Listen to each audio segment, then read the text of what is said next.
Hello, my survivor friends. What follows is an interview I did for a podcast called Oh My Word. And it's a literary podcast where we talk about writing and such. I am interviewed by Esther, who is a lot of fun.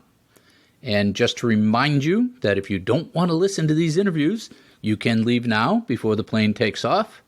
Season 3 of the After the Apocalypse podcast narrative should be back at the end of August with the main narrative. I'm clearly labeling these interviews and these extras for your convenience, so leave now if you don't want to listen to it. Otherwise, let's talk about it. So I did 3 of these interviews on other people's shows to spread the word about After the Apocalypse so we get more listeners. And to prepare for these interviews, I actually went out and I subscribed to their podcast and I listened to a few of them. And that really helps. It helps me meet the interviewers where they are and makes me a better guest. And I guess it makes me a bit of a chameleon in that way. I try to be the guest they want while still being myself. So I have been having a great summer and getting a lot of work done. One of my fun projects is that I am training to ride my bicycle across Massachusetts the long way at the end of August. I just do these things to to have something to focus on and stay in shape. This means that I have a lot of free time, though, in my head out on long rides. And of course, when I have free time, I fill them listening to podcasts. And I know many of you are serial listeners to podcasts like I am. So I'm going to give you some, not reviews, but the shows that I'm listening to that you might be interested in and a little bit of color around them, just so you can have those in your back pocket. We all share, we get better. You guys share with me what you're listening to. I can listen to it. All works out. Teamwork. So these are just the audio narratives or story podcasts that I listen to. I also listen to a bunch of history and other stuff. But I'll build a list with these names and links for you, and I'll insert it here in the show notes. And I'll also post it over on our Facebook page at After the Apocalypse. So first, there are some science fiction podcasts that I've mentioned before. And all of these are the same format. They're read by, somebody reads the story. And they're all typically somewhere in the half hour to 40 minutes long length.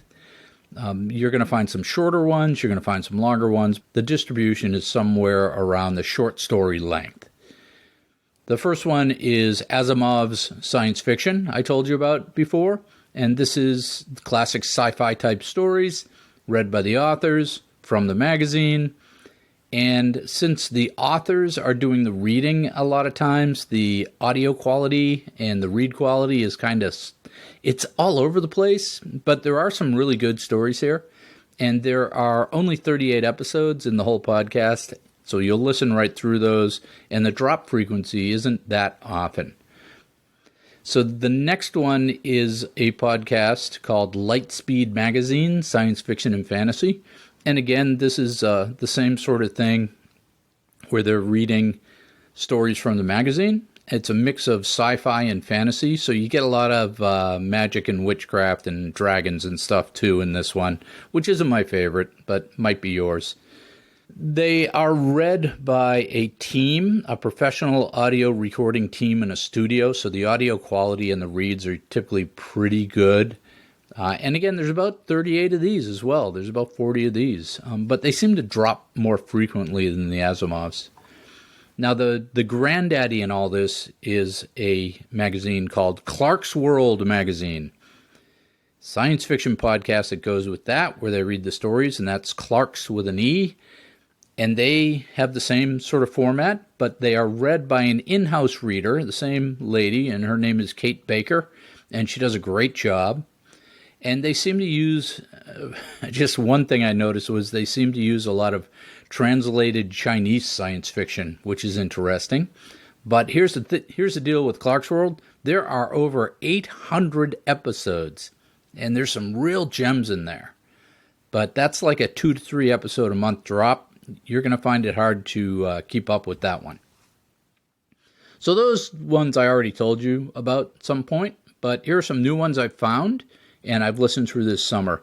So I think I already talked about Dust. Dust is a YouTube channel that has short science fiction videos, but it also has an audio podcast. And the audio podcast is a mix of a handful of standalone episodes and then 2 seasons that are based around themes.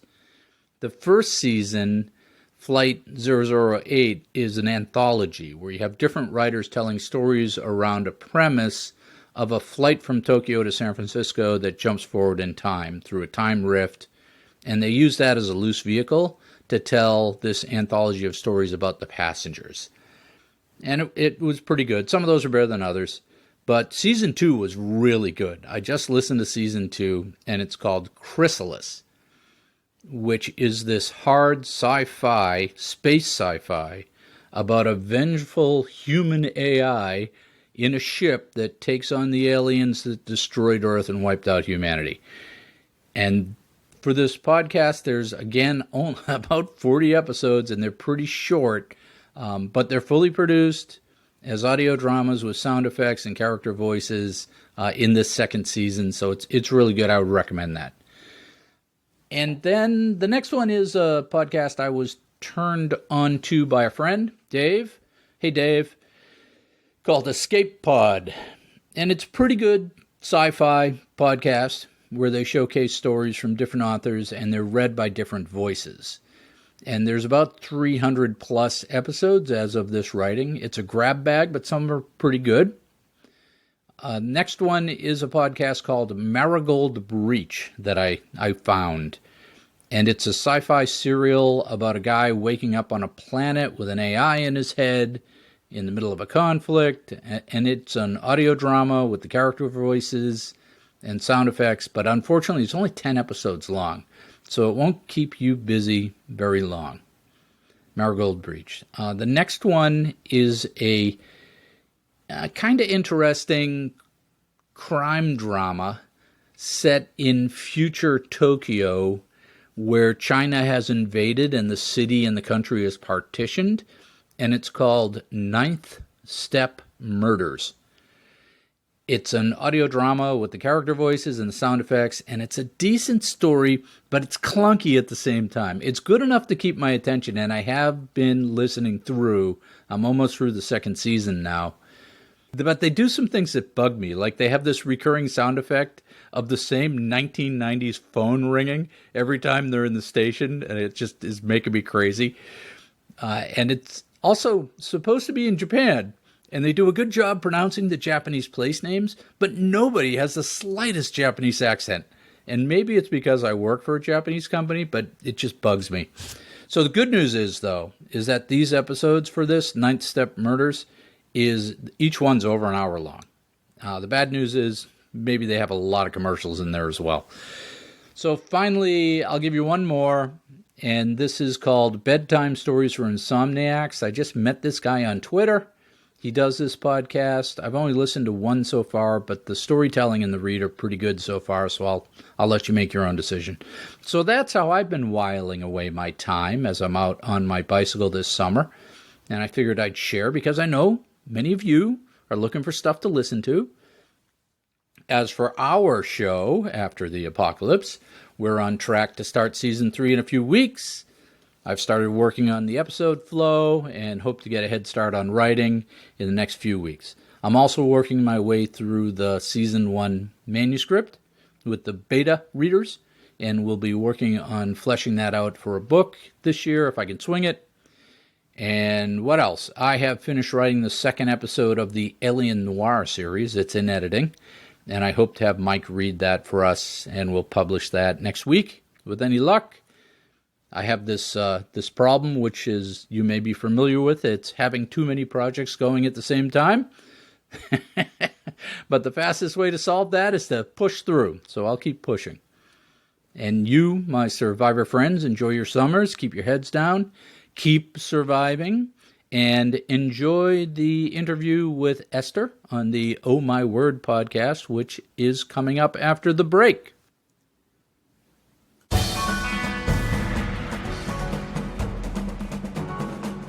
Welcome, listeners, to a brand new bonus episode of Oh My Word podcast. And today we've got a really special treat because we've got Chris Mad Dog Russell with us, and he is a writer and producer of a post-apocalyptic podcast. Chris, welcome to the podcast. Hi, Esther. So I gotta say right off the bat that I love your energy. Thank you. Much appreciated. I listened to a couple of your podcasts. I'm like, finally, somebody bringing some energy. And it's important because energy makes up for so much more. You can be bad at a bunch of stuff. If you have good energy, nobody noticed. It's really true. Like if you were going hiking and it's going to be a terrible hike and the person is all pumped, you're like, well, I'll just go with it because it might be fun because of that person. I'm going to hate the hike, but I'm going to love being with that person. It's like sales where you go, well, I don't really like the product, but this person's so happy, I'm going to buy it anyhow. Very true. So we always start with the origin story. How did you get into all this? Where did all this start from? You're like, this is what I got to do with myself. Well, first the earth cooled. But I will explain my origin story with a little bit of a different slant or cant, because I usually go in and start with my influences of science fiction and that sort of thing, and how this story, when the pandemic started, just sort of forced itself to be written. This podcast I'm doing, which is After the Apocalypse, it's a audio drama about an apocalyptic plague. It's doing really well. But when I thought about it, listening to you speak to your guests, it also, has to do with all the Russian authors I read as a kid on the airplanes, all the Hemingway, all the Nabokov, the Burroughs, the thousands of literary books that I used to digest in my career because I traveled a lot. I would just be trapped on a plane and read War and Peace. And if I think back about that, you can't go wrong stuffing your head full of that stuff. The only problem that you get to a point where it has to come out. And that's how you become a writer. It's like putting too much in the blender and turning it on high, it comes out. So, I think that's the origin story for your audience. Okay, one second.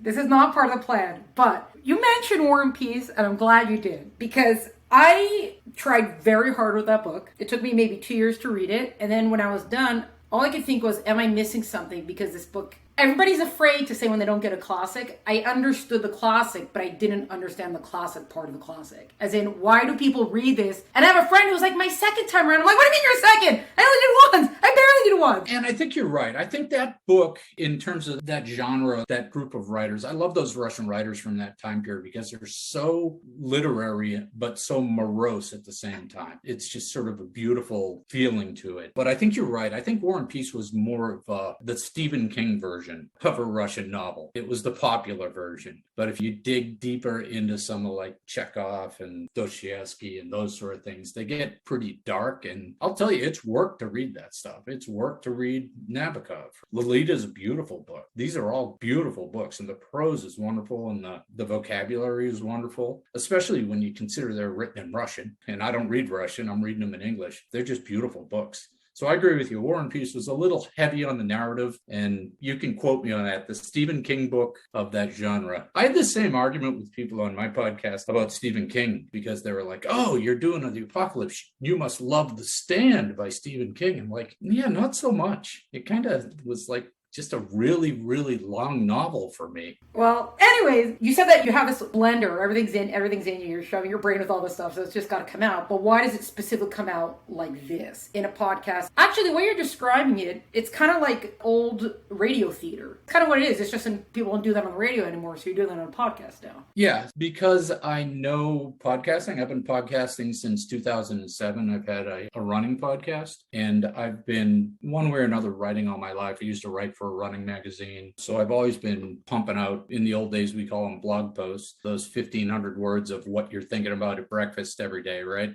I was also one of those people who's also had the science fiction book in the bottom drawer my entire life, where you write 4 or 5 chapters and then get sick of it and put it away. But when the pandemic started, it was the perfect storm to do something. I have to do something. And this story forced itself to be written. I'm saying, well, do I want to really do a book? No. Well, I know podcasting, and I could just write it as an audio narrative. Because part of what I've learned over the years writing for podcasting, because I'm not one of those people who just shows up and talks. I actually script. In my other podcast that I had for 12 years, I scripted every essay and every story in there. Part of it is the practice. But when you do that, you realize that writing for audio is different than writing prose for a book. Audio has a certain cadence to it, has a certain melody or music to to it, and the prose has to reflect that. So I had those skills, and I said, well, I can do this as a podcast. And then I was thinking, I could read it myself. And I'm like, nah, I don't want to do that. I'm going to get somebody to read it for me. I did say, wow, wouldn't it be cool if we had a bunch of different voices and Foley effects and all that? I said, no, if you bite that off, you'll never get it to market. You'll never get it done. So I said, a third person narrative, we'll get somebody to read it for me. We'll try to make it pretty high quality. It's been fun. It's been really fun. That's great. You kind of preempted the next question of some of the differences between writing for audio versus writing a novel, especially because one of the tips they give to writers is read your stuff out loud to see if it actually makes sense. So you can still say there's still kind of that component tip, but aside from the cadence, what else do you see are some of the differences? It's something you learn over time. If I'm reading it myself, I know what the cadence is I'm looking for. So it's just like presenting to an audience. You're emphasizing certain words, you're putting in pauses. So the negative space is very powerful when you're doing audio. And what I realized when I first started working with Robert is I had to direct him on all that stuff. I had to write that direction into the script because I'm not used to writing scripts. I was just writing prose, and in my head, it sounds like this. But then he reads it, it doesn't sound like that. And sometimes it sounds better, but a lot of times it doesn't get there. And I had to do a lot of retakes. We're in 40 episodes in, and we work really well together now. I'll give you an example. I had the final episode was episode 20 of season 2. I just released a couple of weeks ago. It's got a lot of action in it, and it's got all the main characters are sort of coming together in a conflict. And I wanted to write it as sort of a fast cutting scene. So you get 50 words on this person's point of view, then 100 words in this, right? So you're changing perspective rapidly. The guys who helped me with the editing, they said, you're going to lose everybody. Nobody's going to know what's going on. I said, no, we can do it. I got to script it to Robert to say, you got to have just that slightest bit of pause. So you have that sort of wave and it stops and it starts again. And that cues the listener that you're changing perspective or changing scene. They get used to the cadence of the read. Yeah. I don't know if you've ever written for the stage before, but it sounds like there's going to be a lot of similarities there. Yeah, by accident, I've turned into a screenwriter. I didn't realize that's what I was doing, but by accident, yes, I'm a showrunner now. Well, just as a technical thing, can you say about how many words makes about how many minutes of audio sort of thing? Do you have some sort of measure of that? Yeah, for me, it depends how fast you read. We're doing maybe 3,000 words an episode. And on a slow read, that's going to come out to 20 minutes. On a fast read, that's going to be 15 minutes. On a medium read, that's 17 minutes, right in between. So you're basically writing a short story for each episode. Yeah.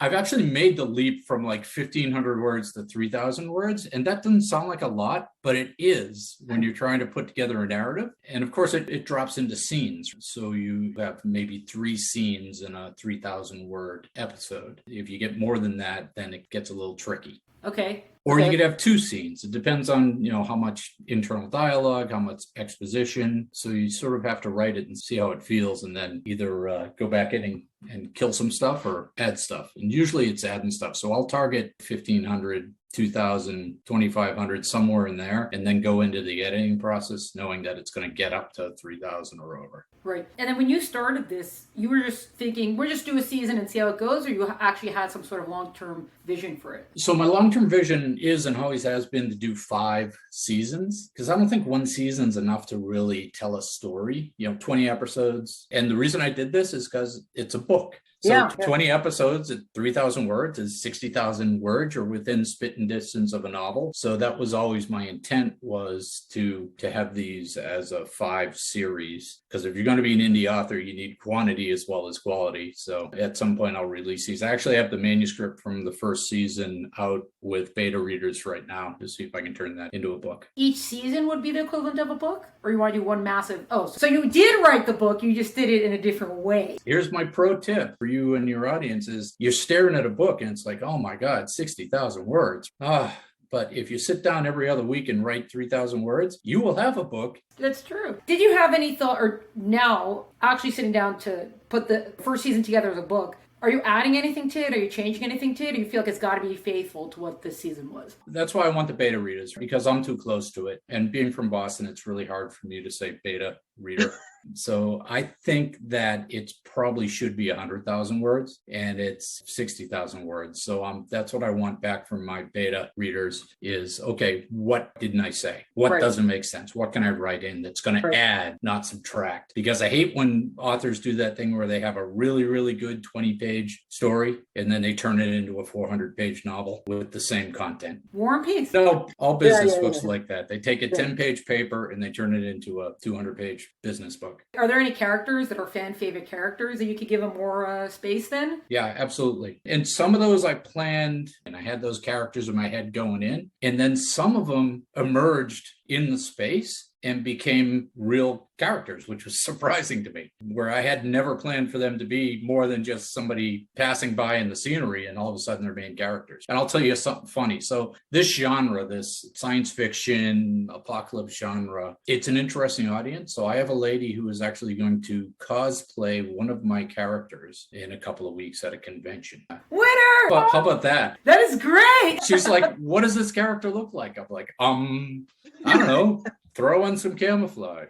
There's the other 40,000 words you have to describe your character. Yeah, I guess I missed that part. Well, it is true because you say 60,000. It does not sound like a full novel. A lot of novels that are out. I mean, you don't have to exactly do what everybody does, but especially if you're talking about adult science fiction, they're usually much bigger than 60,000. Right. You got to get to at least 100. But again, you don't want to add it if it's not there. The other thing that I'm starting to understand or realize about the market is just because everybody else is doing it doesn't mean you have to do it too. As a matter of fact, if you do something different, you're going to get better sometimes. It's true. Especially when you're the one who has the creative control of it. You already have the seasons out there, so you know that people like it. But I'll give you an example. So for book covers, they'll always tell you, well, go out on Amazon and find all the other novels in your genre and look at those book covers and do something like that. That's terrible business advice. Make my stuff look exactly like everybody else's stuff. Okay. It's template. I always use this example. They're starting to move away from it a little bit. So some people might be like, what are you talking about? They're not doing that anymore. But for a long while, all the historical fiction, a lot of it for the last couple of years has been World War II historical fiction. Whatever, that's what they decided to market. Probably 75% of the covers that I saw were exactly the same thing. It was the back of someone, usually a woman from the back, looking over a city or something. And I'm like, did I just see this novel? And it's like, no, it's got a different name to it. They're walking away from the camera into some landscape. Yes. That's 90% of the novels. You know why? Because people can't draw faces. I actually don't mind not seeing the faces, but it's like you already have this cover out. Why are you not doing a different cover? I was testing cover designs with my Facebook group of some of my listeners. And one of the things that they get really angry about is if you put faces on the characters, because they don't look like what they think they are. And you get 10 people, they all have a different picture in their head. So that's another reason why you always see these book covers with somebody walking away from the camera. That's the one thing I told my publisher is come up with all the ideas you want to. I really prefer not to see faces. It's also a personal thing. It's not even just imagination-wise, I just don't like it. But really, covers just have to be cool. Like, why does it have to be a template? If it's a cool cover, I'm going to look at it. Oh, can you do a glow-in-the-dark cover, please? I just thought of that. So why don't you do that? Why don't we have those? I'm throwing out those covers,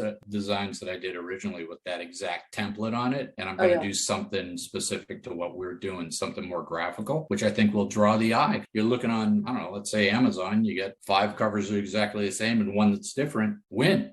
Yes. Anything that catches the eye, I'll automatically look at the book. It will stop me. It does. People don't like it, but it's fact. And if I see an ugly cover, I just don't look. Or if it looks the same, like, didn't I see that already? Yeah. What they're saying is you got to be able to look at that thumbnail and see, oh, that's a romance novel. Yeah, okay, well, that's fair. Oh, that's a science fiction novel. That's what they're saying. You need that to jump out at people. Okay, fine. So you won't put a catapult on the cover. Okay, let's say, go back to the, so you knew right away that you wanted this to be 5 seasons, but how much of the actual story did you know, or did you have a general idea? How much of it did you plot out before you started season 1? How did that all work out? So again, I've been growing into this role as a screenwriter, like we were talking about. So my original sort of methodology was this stuff sort of leaped, fully formed into my head, and my job was just to get it down on the paper. And that tends to be very episodic. Like you'll see a scene and a character doing a thing. But if you're writing a 5-novel series, you can't do that because then you're just end up with a bunch of episodic stuff you have to string together. So you do have to have that longer arc. My overarching thesis for the arc, 5-season arc, is that, we're in the apocalypse and you have different centers of gravity. So each book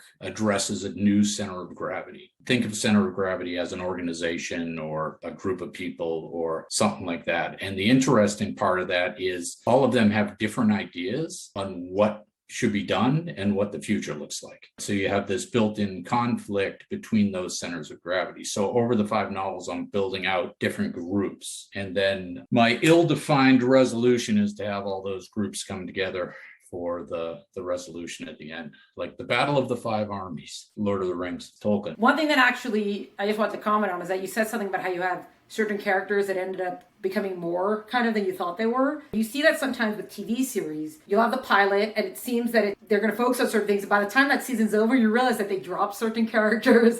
Like they don't show up again. You can see that they intended, this character's probably going to be something. And then you realize they were like, nah, it doesn't work. Get them out. Just like slowly fade them out. And we'll just have, it's not even slow fade. It's just fade out, new one. That's part of the fun. It has to do with that chemistry. You think you know what they're going to do when you put them together, but you don't know what they're going to do until they do it. Right. Which I guess sometimes is when you're going to outline, but you don't outline too much because you want to stay open for that kind of stuff. Yeah, so what I'm doing is I've gotten to the point where I do storyboard every episode and I storyboard the seasons loosely with, like I said, I have some people who help me, or advisory board type, but they come up with some great ideas and they see holes where I don't see holes. I'll storyboard it out or I'll write an outline and I'll share it and we'll have a session, sort of a writer's room session around it for the season. And then that sort of roughs out the 20 episodes. And then when I start writing my way through those episodes, things change. We had the meeting, but I thought of something else. It is what happens. It's not like that's what happens. And that's supposed to happen. That's supposed to happen. If you don't have the structure, then you can write yourself into a corner, which I have. And I have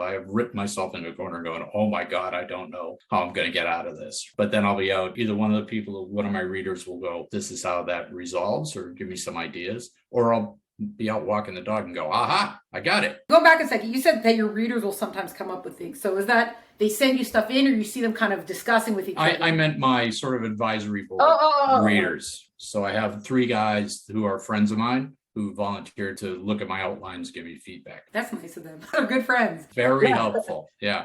And you know what else is helpful is they have different points of view, right? So they're different people. So you don't want to surround yourself with a bunch of people who are just like you or just think just like you. You want to have people who think differently. And you may not use that stuff, but it causes you to think better. Absolutely. That's why a lot of writers push for like the critique groups. You need someone to get you out of your own head and you don't have to take what they say, but you have to cause you to think kind of thing. Right. And then the whole post-apocalyptic thing, was that just because, pandemic, everyone's freaking out at the end of times, we got to write this post-apocalyptic thing, or there was something else? I love the genre. I've read a bunch of the classic novels around this. It was a big apocalypse. I don't know, what would you call it? A golden age after World War II, especially as we got into the 1950s and the Cold War with the nuclear war stuff. There was a whole bunch of this stuff that was done and it was really done well. If you look at something like, I don't know, Godzilla, right? That's nuclear war, fear of nuclear war is the broader theme there. So there's a lot of that. And I read through that. I really enjoyed it. And I always wanted to do this type of novel. Like I said, it's been in my bottom drawer for a long time. Would you say that there's something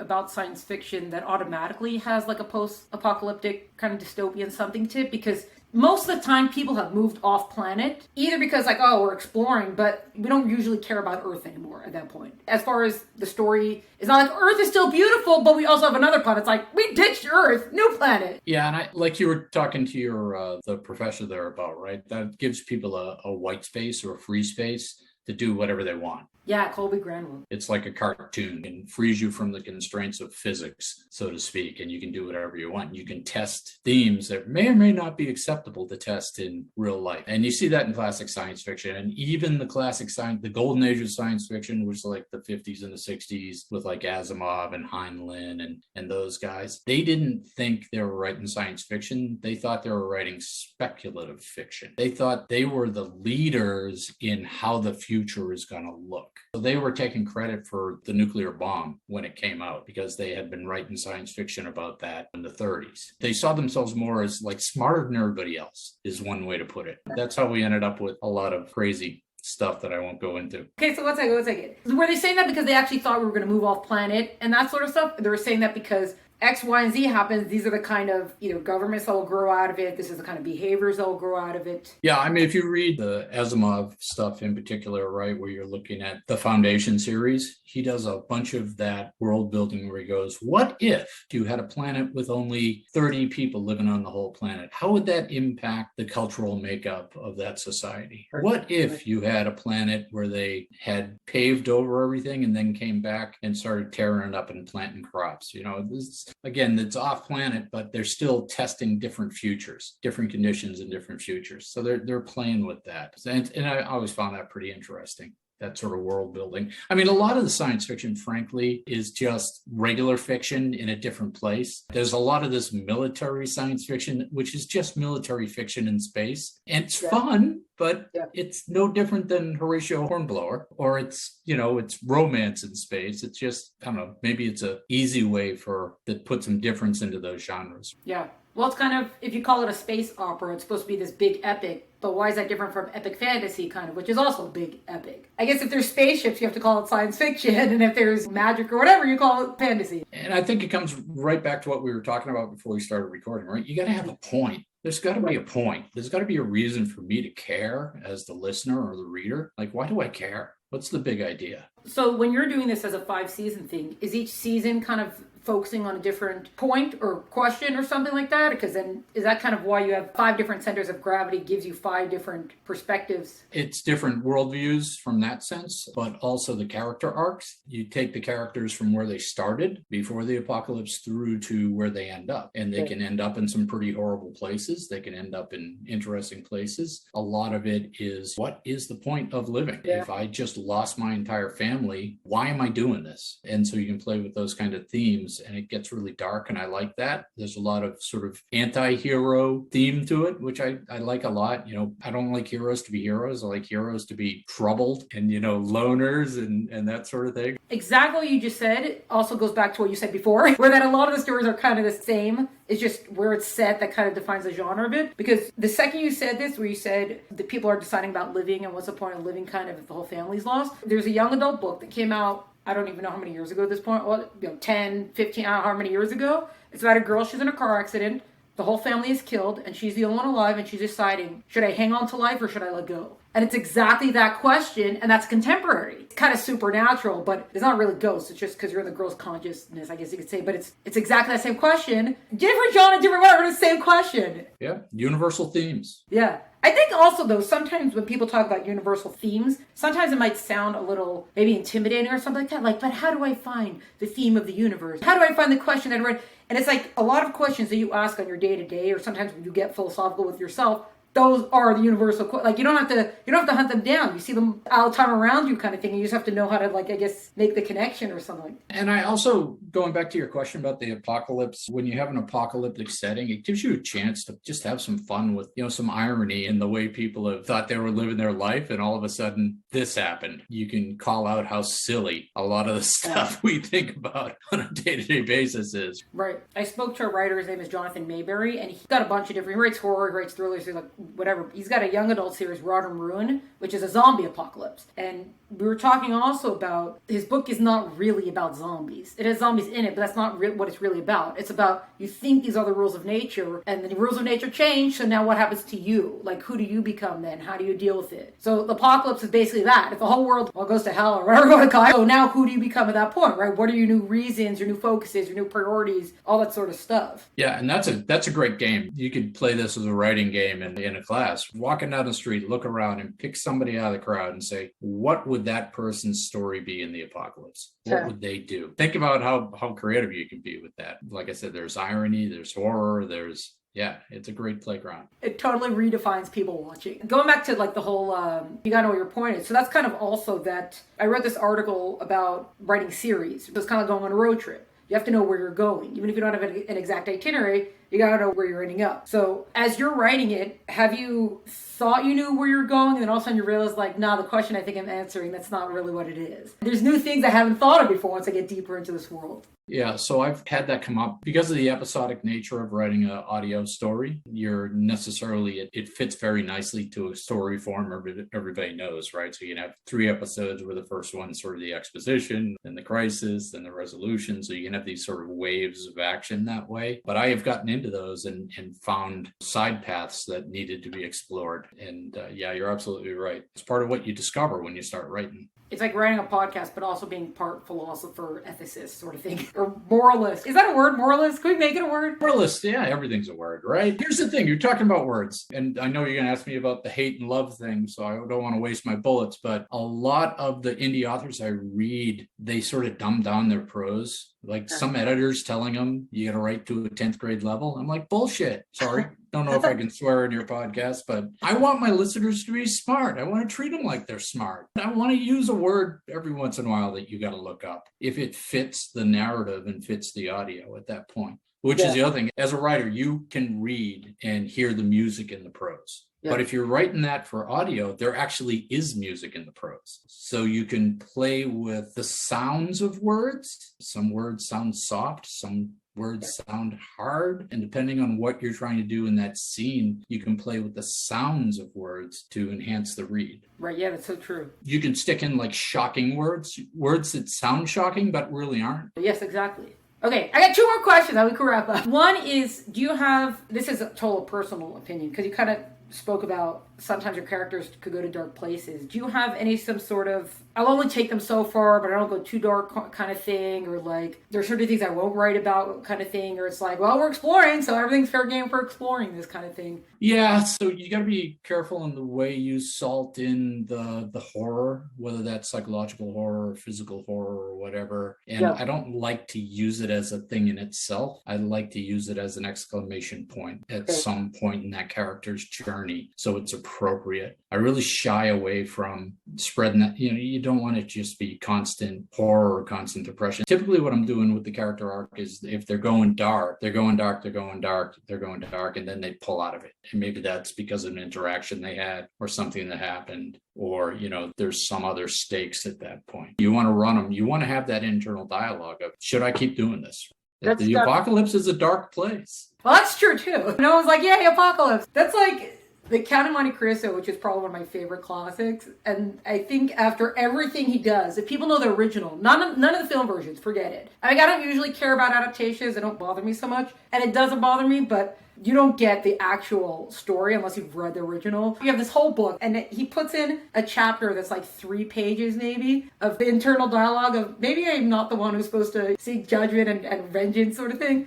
Oh, well, it is what it is. Okay, bye. I'm obviously exaggerating, but it was like, what a great way to resolve it. Yeah, and so in my case, you've got people who, before the apocalypse, would have been a mother or a professional or something, and now they're essentially murderers. They got to stay alive, right? And what do you do with that? How do you get from there A to B? What happens to your character that they go from being this person to this person? And that's a fun arc. Again, it's the anti-character, because you're still rooting for them. So it's not irrational what they're doing. You're still rooting for them, even though what they're doing. And, if it wasn't the apocalypse, would be pretty horrible. Right. Well, so you can also ask, if it's a fight for survival, are they an actual murderer? As in, does that get suspended or changed kind of when it's a fight for survival? The me or him kind of thing? Or, you're right, that does go back to what Colby Granville from After Dinner Conversation was talking about, of the questions that are really at the core of all this. And it is true how science fiction lends to that, like you were saying. I guess also because you're just so removed from the world, so you can actually ask the questions. Because if you would ask in today's society, it would be, as in a contemporary, it would just be too close to home. And whatever answer you give, you're just gonna, I think you might get too much of an emotional reaction without the logic also part of it, sort of thing.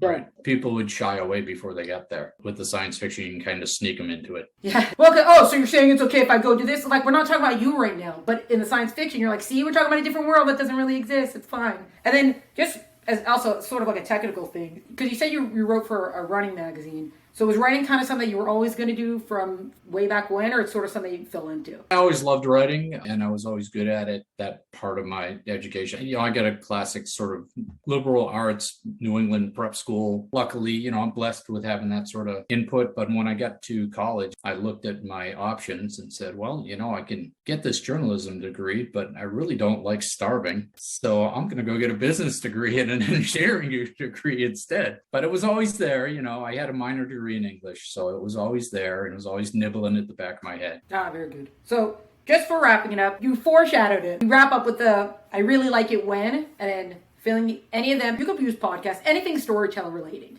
So I really like it when X, and I really don't like X. So how are you fill in the blank for that?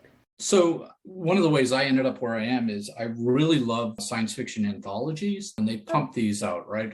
Across the last 40 years, you'll find these 600-page novels that are made up of a bunch of 20 to 60-page stories. And I really love those because in each one of those, there's typically one really good idea that you think about it for weeks after you read that one, 30-page story. You're like, that's a really good idea, right? There wasn't enough there, or they weren't able to wrap a whole 100,000 words around it, but there was a really good idea there, right? And I really like those. It's sort of like, I don't know, the popcorn of reading for me is the science fiction anthologies. So, and for the other question, what do I hate? I don't hate anything, but what turns me off, I've been reading through a lot of the indie author fiction that's available now, sort of the Amazon stuff, the serial stuff. And the market has convinced these people that they need to write 6 novels a year. And eventually it just turns into all action. There's no point to it whatsoever. It's just these characters in this universe going through this constant stream of jump scares. And eventually I tap out. I go, I just don't care anymore. That's not what I read for. I don't read to wait to take up my time. I read to have it make me think. Actually, on that note, I know someone who sometimes, if I'll say something about film or whatever, he's like, look, I sit down in the chair, there's a switch in my butt that turns my brain off, okay? I don't want to think, entertain me. And I'm like, I don't know that I can do that. Like, if you're not going anywhere, I just don't. So it's funny, some people actually, I guess, want that. There's a place for that. There's a place for chase scenes and car crashes, but you can't live on a steady diet of that. Good point. Very good. All right, well, Chris, thank you so much. It's been a lot of fun speaking with you. Yeah, it's been a blast speaking with you. Thank you for your energy. This was a bonus episode of Oh My Word podcast featuring writer and podcast producer Chris Mad Dog Russell. To find out more about Chris and his work, please visit the link in the episode notes. To find out more about Oh My Word podcast and keep track of all the great stuff we're up to, follow us on Instagram at Oh My Word podcast. And please check us out at eltenenbaum.com. Music is by Tim Burke. Thanks so much for joining us. Catch you next time.